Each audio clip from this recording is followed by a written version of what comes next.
should be A-okay. So I am recording now, and we're going to have our lecture. We are going to be looking at sides 32 through 34 of our Byzantine PowerPoint.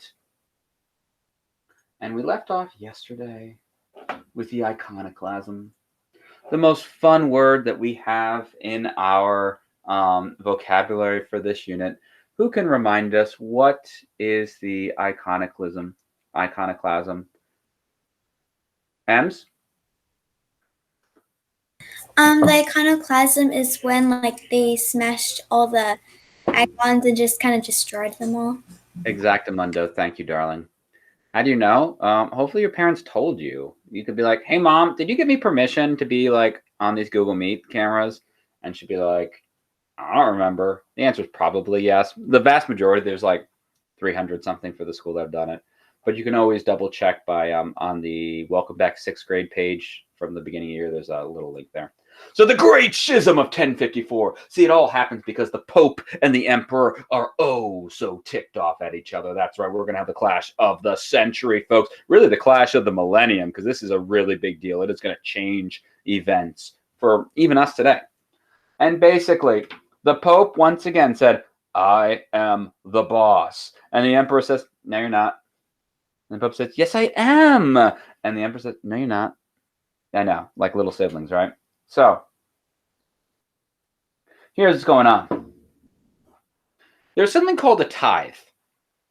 Every month, I give some money to my church because I want my church to grow and flourish. And I believe in what my church does and we support missionaries and we help people and people in need and things like that. And, I like having a pastor and I like having a building and all that stuff. It's called a tithe. Now, this is a common thing, and I love how I see people writing down. That is so amazing. It helps you with your retention. No, you don't have to write. I can't make you do anything. You could type it, but definitely typing but especially writing is proven to help with your retention of information. So I do highly, highly encourage it. And when we're in person, yes, I will make you. Anyways, the church was collecting tithes in Byzantine territory. And when I say the church, I'm talking about the Roman Catholic Church. And the Byzantine emperor says, you can't tax my people. That's only for me to do. And then the church goes, well, we're not really taxing. It's tithing. They're giving to the church. It's their own free will and stuff like that. And the emperor says, you're collecting my subjects' money. That's my money. I mean, my subjects' money that I will then take. I mean, it's not right. Plus, the Pope in the West said priests should not get married. They are married to Christ. They are the bridegroom of Christ. Whereas the Byzantine emperor says, I don't care if my priests get married. If priest Bob falls in love, let him get married. Okay? What's the big deal? And also they argued about the language of the church. You see, during our Roman Empire, Latin, we know, was the language of the church. It became the language of the educated, of the elite. And they said church services should be used in Latin. All right. But then the Byzantines said, but nobody speaks Latin anymore. Only books have Latin. No one speaks it. People speak French and Spanish and all those kind of things, or Greek. And the Pope said, no, we should use Latin still. That is the language of the church. And the emperor says, no, we should have the language of the people be the language in church services. And this is actually something that was true actually to recent times. My mother grew up Catholic, or I shouldn't say grew up, she still is. And she was born in 1955. And it wasn't until 1963 that church services for Roman Catholic churches started being done in native languages. That's right. My mother, as a little girl, went to Mass, which is the Catholic version of a church service, and it was in Latin. Now, the crazy thing that we're going to learn when we get to Western Europe is the priests all didn't even know Latin. Literally, they'd memorize what they had to say, but they didn't know what they were saying, even most of them. It was crazy. No one was speaking Latin. So, this is where, we see some arguments that they have, some disagreements. Well, it all goes crazy in 1054. This is where the poo-poo hits, guys. Get ready. It's going to get dirty. It's going to get messy. I hope you have your vinegar. Now, vinegar cleans things. It's really great. It's a natural cleaner. The Patriarch of Constantinople, under the direction of the Byzantine Emperor. So the Patriarch is named Celarius. The names actually don't matter much. He goes and closes all churches that follow Western rites within the Byzantine Empire. And when I say Western rites, we've been talking about this East first West kind of thing. Western rites means Roman Catholic. All right. Now, because like we know, the Byzantine Empire was big. It had churches in its domain that were Western, even though it's an Eastern empire. Well, he closes all of them. And Pope Leo IX, that's right, I told you there were a lot of Leos in this story, goes and says, that is not cool, and excommunicates Celarius. Now you might be saying, what? Yeah. So the Pope, who says he's in charge of all Christians, and all Western Christians at that time believed that that was to be the case, excommunicates Celarius. Celarius says, who's the Patriarch of Constantinople, says, you don't have the right. If anything, we are equals because you're a bishop of a city, I'm a bishop of a city. And then Celarius excommunicates Pope Leo IX, saying, you can't excommunicate me because I'm excommunicating you. It's one of those you can't fire me, I quit situations. Now, you might be thinking, Mr. Kenny, you're using this word excommunication. What does it mean? Well, guess what? It means you are not allowed to participate in any church activities. Okay? Now, some of you might be thinking, well, I sometimes don't find church as interesting as my parents wish I did. You know, sometimes I yawn a little bit. I don't like the music or sitting in those hard pews, or maybe I fall asleep in the comfortable chairs. Well, guess what? Remember, church is going to be an integral and daily part of people's lives during this time period, okay? Now, today, we have lots of opportunities to have social gatherings and events that aren't related to church, but in their lifestyles, everything was related to the church. Huge event in people's lives would be baptisms for families. Big parties would happen, all that stuff. Guess what? If you're excommunicated, you can't have your children baptized. Big thing for people's lives would be First Communion, big parties, all that big event. Guess what? No church, none of it, no First Communion. Therefore, none of that. There's this idea that, guess what? Weddings happened in churches back then, yeah? Well, if you're not allowed to go to church, can't get married. Now it's starting to get bad. All right. Oh, funerals, guess where they happened at? Church.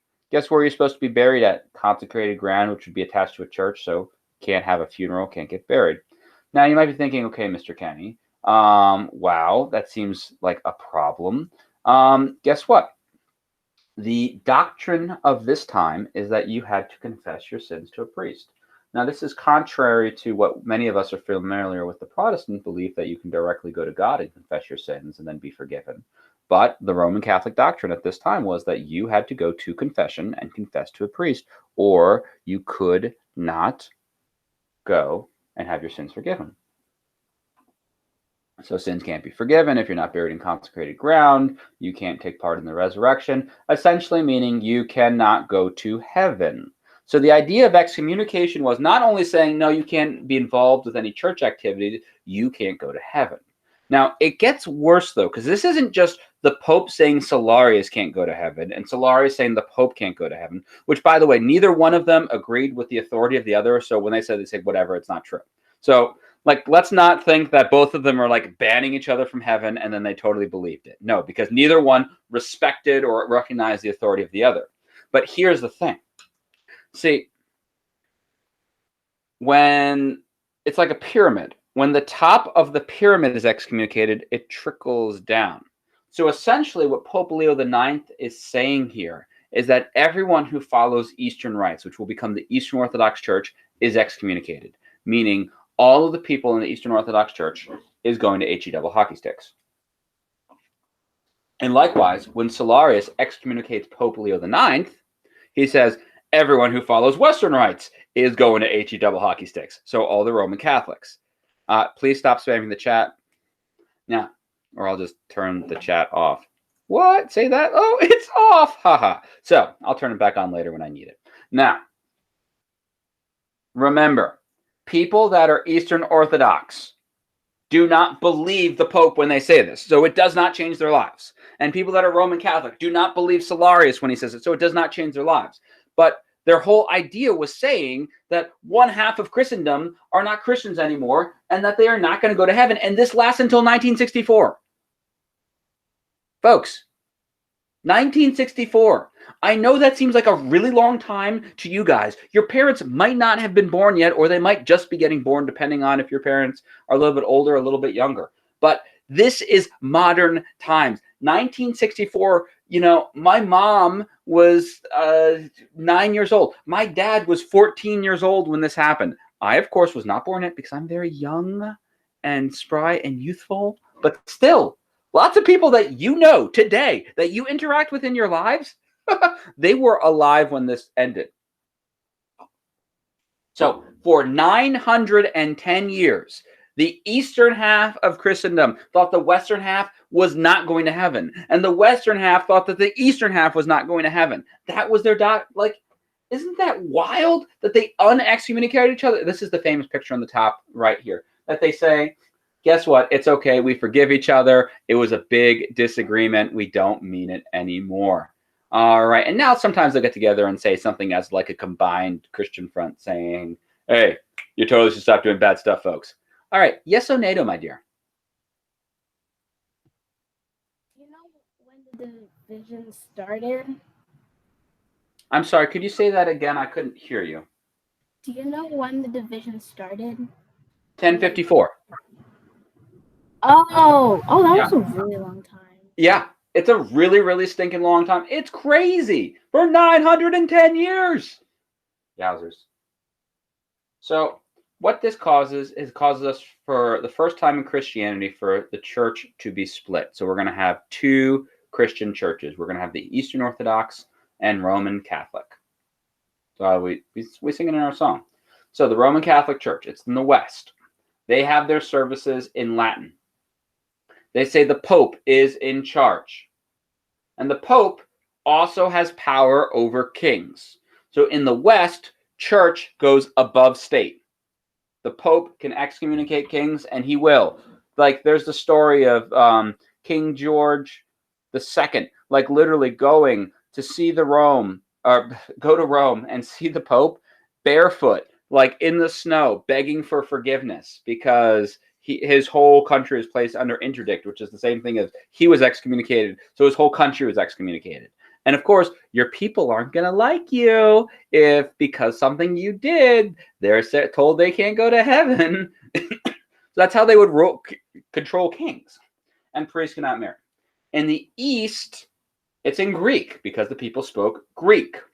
The patriarch and other bishops head the church, there's more equality. The emperor has power over the patriarch, and priests can marry. There are other differences too. Or like, for example, there's something called the sign of the cross, which I'm Protestant, so I don't really know it, but like you go from like your head to like the middle of your chest and then do that. Like the sign of the cross in the East and West, it's like reversed, where like one goes to the left first and then right, and the other goes to the right and then the left. I don't remember which one does it, but there's like little tiny things like that are other differences as well. Anyways, I'm going to stop recording. So if you'd like to turn